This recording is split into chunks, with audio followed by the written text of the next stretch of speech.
हाँ, मैं बात कर रहा हूँ उस व्यक्ति की जिसने अपने कर्तव्य परिणता, अपने आत्मशक्ति, अपने नैतिकता के बल पर न केवल हिंदुस्तान वरन पूरी दुनिया के अंदर सत्य अहिंसा का परचम ले रहा।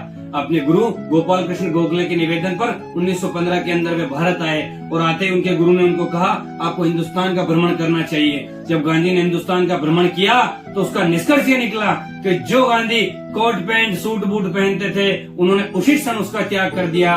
उसके पीछे का कथन ये था कि हिंदुस्तान की माओं के तन पर भी ढकने के लिए कपड़े नहीं है, तो आज से मैं 2 वस्त्र की जगह एक ही वस्त्र धारण करूंगा। और उसके बाद वो एक वस्त्र धारण करने लगे।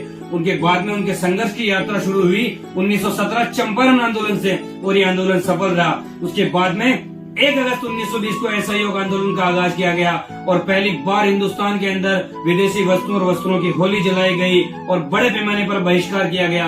लेकिन 4 फरवरी 1922 को एक चोरी चोरा कांड हुआ। आंदोलन ने हिंसक रूप ले लिया। महात्मा गांधी ने अपना आंदोलन वापस ले लिया क्योंकि उन्होंने कहा कि मैं किसी भी प्रकार से हिंसा का समर्थन नहीं करता। उनके बाद में मार्च 1930 के अंदर नमक सत्याग्रह हुआ, एक ऐसा सत्याग्रह जिसने हिंदुस्तान को में आजादी की दशा और दिशा दोनों बदल दी। क्या दृश्य था साबरमती के तट पर।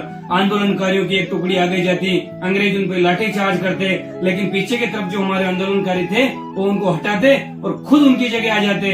जितना तेज अंग्रेज उन्हें मारते उससे तेज भारत माँ की जय का जय घोष कानों में गूंज उठाई देता। फिर आया इस यात्रा का अंतिम पड़ाव अगस्त 1942, जब आजाद मैदान पर महात्मा गांधी ने आह्वान किया, अंग्रेजों भारत छोड़ो और करो और मरो का नारा दिया। उसकी परिणति ये रही कि 1947 के अंदर जवाहरलाल नेहरू ने तिरंगा झंडा फहराया।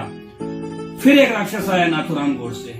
उसने जनवरी 1948 में महात्मा गांधी को गोली नहीं मारी वरन महात्मा गांधी के सिद्धांतों को गोली मारी, क्योंकि वो जिन लोगों से प्रेरित थे वो सत्ता लोलुपित थे, संकीर्ण विचारधारा के लोग थे, रंग और धर्मों के आधार पर बांटने वाले लोग थे। और आज जो लोग गांधी और गोडसे की तुलना करते हैं, मैं उनसे कहना चाहता हूँ कि राजनीति के ये खेल देखे नहीं जाते हैं। बकरियां दहाड़ती है, शेर मिमियाते हैं, काग बोले जा रहे हैं, कोकिलाएं मौन है, देश को पढ़ाया जा रहा है गांधी कौन है। बोने लोग आसमां की थाप लेने चले हैं, गांधी की महानता को माप देने चले हैं। हौसले तो देखो अंधकारों के सियालों के, सूरज से सबूत मांगते हैं ये उजालों के। और आज भी गांधी को गाली देने वाले इस देश के प्रधानमंत्री नरेंद्र दामोदर दास मोदी जब विदेशों में जाते हैं तो गोडसे और सावरकर का नाम नहीं लेते हैं, बल्कि यही कहते हैं कि मैं महात्मा गांधी के देश से आया हूँ, महात्मा गांधी के यहाँ से आया हूँ। और अंत में इस युवा शक्ति से मैं आह्वान करना चाहता हूँ, आप इस राष्ट्र का फ्यूचर हो, मैं आपसे आह्वान करना चाहता हूँ कि ऐ नौजवानों संभल जाओ, अब संभल जाने का वक्त आया है। बहुत सोए हुए हो तुम, अब जाग जाने का वक्त आया है। इस मुल्क को बनाने में तुम अपनी अहमियत समझो।